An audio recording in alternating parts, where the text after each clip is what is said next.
We're going to hear both sides of the argument on whether or not we should have assisted dying legislation here in Ireland, because there has already been a joint committee on assisted dying set up at the Oireachtas, and a number of people and representatives spoke to that committee yesterday. And I'm joined on the line by Janie Lazar, Chair of End of Life Ireland, and also Independent Senator Ronan Mullen. Good morning to you both, and thanks for joining us on the programme this morning.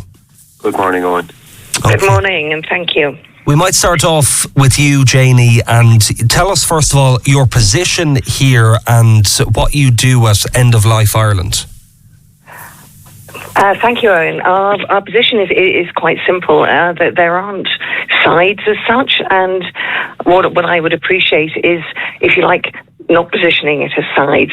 What lies at the heart of this legislation is choice under certain conditions, if you like, that one can make an informed decision to end one's life if suffering from a terminal or incurable condition. Obviously, the parameters have to be set by government, but really it's not about sides, it's about having constructive conversations, because it is a very difficult issue for so many of us. I note that yesterday you told the committee that legislation for assisted dying means a kinder death is possible, while without it, some people face only, in quotes, grim alternatives. So what did you mean by that? The alternatives are that one may take one's life, or have to consider taking one's life by suicide, which, as we know, the very word itself has connotations there and is very upsetting for people who have lost somebody to suicide. To have to travel abroad in secret. You may have to curtail your life earlier than expected in order to be able to travel. And the way the legislation, or at the moment, anybody helping somebody to take their life or to travel for an assisted death risks imprisonment of up to 14 years. The other circumstances that are extremely difficult for a family to see is voluntarily stopping eating and drinking. A legal way of, if you like, bringing about your death sooner.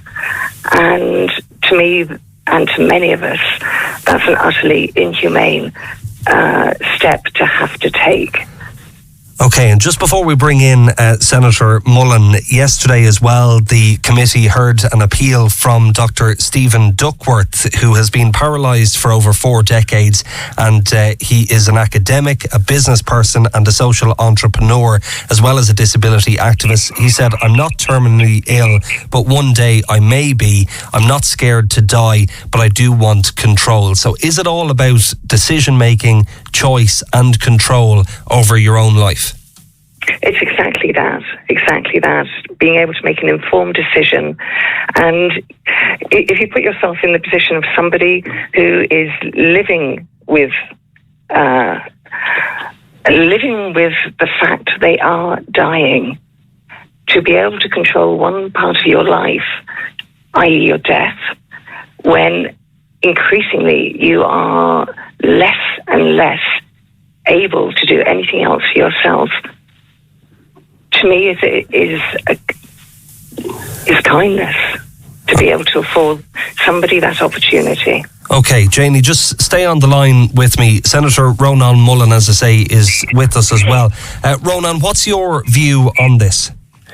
Hi, Owen. Well, I'm on the committee, and I suppose I'd have to say that as the weeks go by, the concerns that I would have had starting out with aren't really being kind of allayed or cured, by what I hear. I completely understand the argument that, and if it were all about a person having complete free choice and independence about what happens to them when they are, for example, terminally ill, and if you could arrange for that and be absolutely sure that there wouldn't be other victims down the line as a result of changing the law so dramatically, then I think it would be a more clear-cut issue. Right. Who would the other victims possibly be? If it comes in legislation that the assisted dying legislation would be for those who are terminally ill or have an incurable disease, who would you say are the other possible victims? Well, it might or might not, because what we have seen in some jurisdictions is that once you admit the idea that the state is happy enough that some people end their lives, it's the people who might feel a burden and feel that, now I am so in some way expected not to be a burden on my loved ones or the state. Like even in Oregon, which is a place that's held out as one of the more restrictive regimes because doctors aren't directly involved. It's assisted suicide as opposed to euthanasia. Even there, the numbers have gone up extensively over the years, and the number keeps going up of those who choose assisted suicide who mention feeling a burden to loved ones has been an issue. It's now over half of them, and that's a major increase. But it's the problems of when you have an inadequate healthcare system, which we are going to have for some time, that people may feel funneled towards this choice. It's the runaway train that euthanasia has been in so many jurisdictions. It's the way it goes from terminal illness, for example, in Canada now, it looks like legislation next year to facilitate it on grounds of mental health. So this opens up all the implications for suicide prevention. And interestingly, we heard from a doctor, a psychiatrist yesterday, Dr. Anne Doherty, who discussed very carefully, I have to say, some of the issues around suicide prevention. For example, in picking up on what Jenny said there, it's a remarkable thing that the claim is made that if you introduce assisted suicide, that somehow some of those who might otherwise commit suicide, and we have to be very sensitive how we talk about this issue dramatically, would go for assisted suicide instead. But it doesn't actually seem to reduce suicide rates. In fact, that's what the studies show. And in fact, so we're not quite sure why in some places suicide rates have gone up. So okay, the wording is very important here because it's a joint committee on assisted dying, but I know you're opting to use the word suicide. Yes, well, I suppose assisted dying involves one of two options. The direct option of euthanasia, which involves the medical profession directly ending a person's life, and that's very much more controversial. It raises whole questions about the doctor-patient relationship, the trust people can have in their medics, people's confidence that they will be properly cared for, etc. What's called the more limited approach is under the umbrella of assisted dying then would be assisted suicide, where a person is enabled to end their lives, but that they take the final step. And it may or may not involve a doctor or a nurse, but some third party involved, as it were, in facilitating it. Okay. So I think that's a kind of a settled enough distinction of the issues between euthanasia and assisted suicide. Right. Janie, just to bring you back in on this then and to respond to what Senator Mullen has said, and in particular his concerns that this might have a runaway train effect, that if legislation comes in, more and more people might opt to take this maybe when it's not necessary. Would you share those views? Based on the evidence around the world, no. There are... there's a process involved for applying to be assessed to see if you are eligible, and a process to, if you like, the patient journey during that. But I would just like to, if I may, Senator Mullen and Owen, is to just pick up on a couple of key points, because we can keep talking about what's happening in the rest of the world till the cows come home. But at the heart of this lies a person, and one of the things that constantly is raised is being a burden. Now, again, these are all, if you like, simultaneously simple but complex issues. I may accept being, if you like, more dependent upon people and enjoy quite a fulfilled life in my reduced circumstances. But if I do not feel okay about being that burden, if I do not want to be that burden, then it's a completely separate issue. The other issue is one which is mixed up in all of this, is coercion. And I share Senator Mullen's concerns that people may feel, if you like, obliged to consider this. But in reality, that doesn't happen. And coercion can work both ways. What I feel we need to consider is respecting somebody's choice, looking at all of the different options that may be available to that person, but also considering that a person makes an informed decision on assisted dying. They can also be, I don't like to use the word because I think the word, whether it's victim or whatever, but Senator Mullen has used that, somebody can feel that they don't have the right to proceed with their informed decision because of family pressure. So coercion works both ways, and I think we have to be very careful on how this is presented and discussed in the public arena. Ronan Mullen, just to come back to you then on that. For example, if I give you an anecdotal example here, I'm a husband, okay, for example, and my wife has died of cancer, and I have seen the suffering that she went through. I now get diagnosed with cancer, and I say I don't want to go through that same suffering. I want a peaceful end, and I want to end it on my own terms. Do you not agree that I should have that choice to go down the route of medically assisted dying if I don't want to go through that suffering personally? I understand the desire, and in fact one of the things, and we'll be hearing from some of the medical people and some of the really great palliative care people who do so much for people with cancer and other conditions in terminal illness situations and otherwise, will be coming before us. And it is interesting that the great majority of them are opposed to change in the law. And one of the things they tend to say, for example... I'd like to comment on that, Owen. Okay, yeah.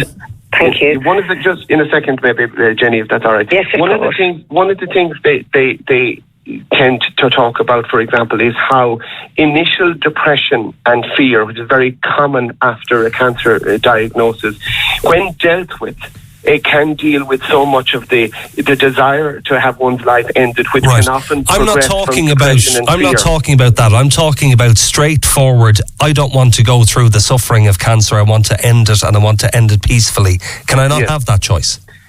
Well, as I said, if you could make that choice available to you and not affect other people whose own ability to deal with their situation could be weakened down the line, who might feel more pressured and more inclined to feel a burden, because this isn't about whether people are going to feel a burden anyway. It's about whether euthanasia and the ability to have it causes people to feel a burden, and that's something we don't want to introduce into our society. Okay, Janie, you wanted to comment? I just really wanted to raise the point. End of Life Ireland fully support the wonderful work that happens in palliative care, without a doubt. We agree that there should be more funding. What I would want to make the point is that the majority of people who work in palliative care are employed in organisations or by government-funded bodies who, the ethos of which is to make life comfortable and to, in many instances, to improve the quality of life of a patient. Many of the people in palliative care will not speak out. So I think it's disingenuous, absolutely disingenuous, to say the majority of people in palliative care don't support this, because they will not speak out at the moment because of the, if you like, the terms of their employment, the organisations that they represent. Yeah, because some people might say, Janie, and we have messages in from listeners as well, which I'll catch up to, and they're saying that if we have an effective palliative care system and they can make people comfortable, there wouldn't be a need for assisted dying legislation. What would your response be to that? I would say again that there are two separate issues here. One is back to the individual, and only an individual can determine their level of suffering or mindset over this. The other thing is that in around 4% of the cases, palliative care does not and cannot alleviate all suffering. And suffering isn't just physical. Again, the other issue to be considered in all of that is the whole issue of an individual's choice. And Ronan, just to finish up on this then, it comes back to an individual's choice. We're talking about an adult here. We're talking about consenting adults. If you had somebody that you loved who said to you, I can't go through this anymore. I am terminally ill. I can't go through this pain. I can't go through this suffering. I just want to end it peacefully. I am in 100% full state of mind. I'm a consenting adult. Again, why can they not have that choice? Well, we're all involved in this because the choices we make one way or the other on this own could affect each and every one of us. It could be me, it could be you. I think what Jenny says is very significant, that suffering isn't just physical, it's mental. And if you go that route, then the real question, if you go the radical route of choice and say it's actually down to the person whether they can, in their view, bear their struggles or not, that won't just apply to the person with terminal illness. It may apply to the person with severe depression. This is the danger of the runaway train. And what the good people in psychiatry and medicine say, and it is remarkable that, it's only a very small number of doctors in this country who believe we should change the law here. And when I asked them whether they had any palliative care people in their numbers, they weren't able to confirm that they did. So, I think in fairness, Senator Mullen, they haven't been out recruiting doctors. I'll finish in a second. What seems to be the case, and what doctors and nurses and other people involved in palliative care who do so much are very mindful of, is it's the excellent care, physical, mental, emotional, social, even spiritual, can change the mindset.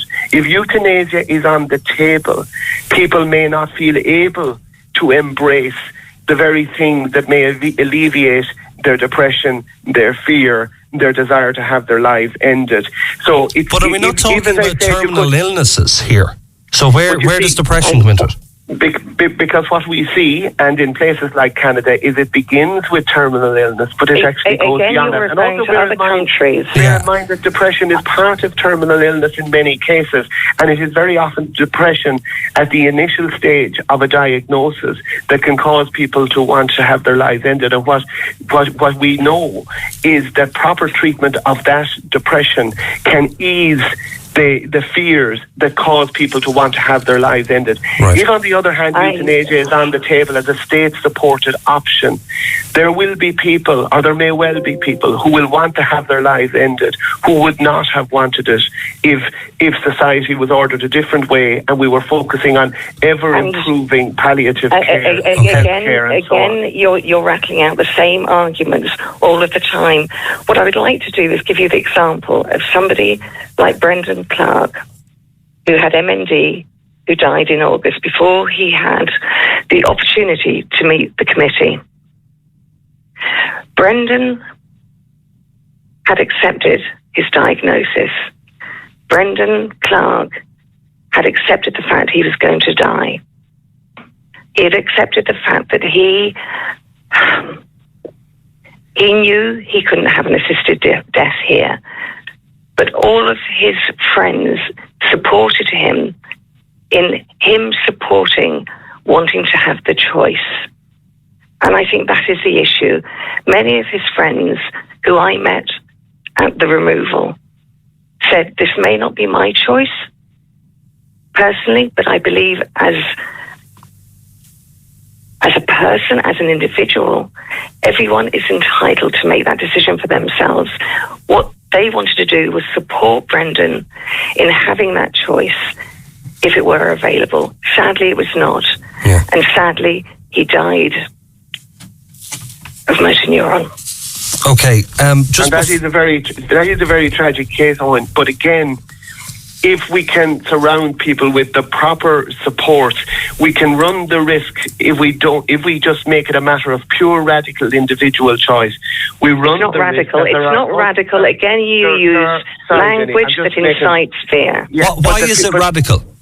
It's radical because it ignores or risks ignoring the fact that there are other people who might be affected by my choice down the line. That's the fear. The fear is that there are other people who will be fun. Because that's what the numbers seem to suggest internationally, Owen. What about the point, if somebody has decided in their own head that they want to end their life and they don't want to go through the suffering of a terminal illness and the option of assisted dying is not there, would they not still possibly run the risk of taking their own life in a less peaceful way? And I'm trying to be as sensitive as I can here. And you're right to ask that question. It's what you would have thought.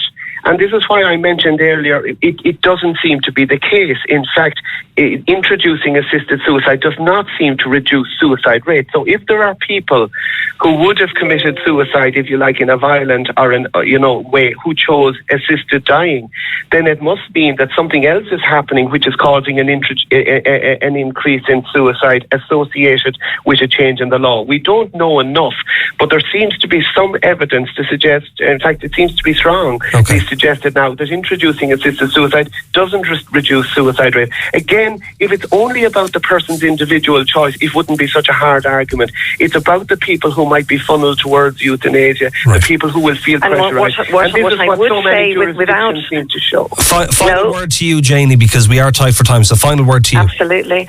Thank you for that. What I would say is that there are many stories of good deaths with and without assisted dying. Those who choose an assisted death can do so with those that they love around them, supporting them. It is not, if you like, consider the opposite. And the lasting impact of a bad death cannot be ignored. I think there's so much we can do with palliative care that we must really stress that, and even including sedation, there is so much can be done to alleviate pain. We mustn't frighten people either. There's so much can be done nowadays that couldn't be done once upon a time. Senator Mullen, what I would say to you is that those who choose an assisted death do not want to be in a state of terminal sedation, and that is their choice. If they can end their life fully conscious with those that they love around them and have a chance to celebrate their life, why would you deny them that? All right, listen, I have to finish up there because, as I say, we are tight for time. We've other issues to get to on the programme, but that debate, of course, will continue. But thanks to you both for joining us on the programme.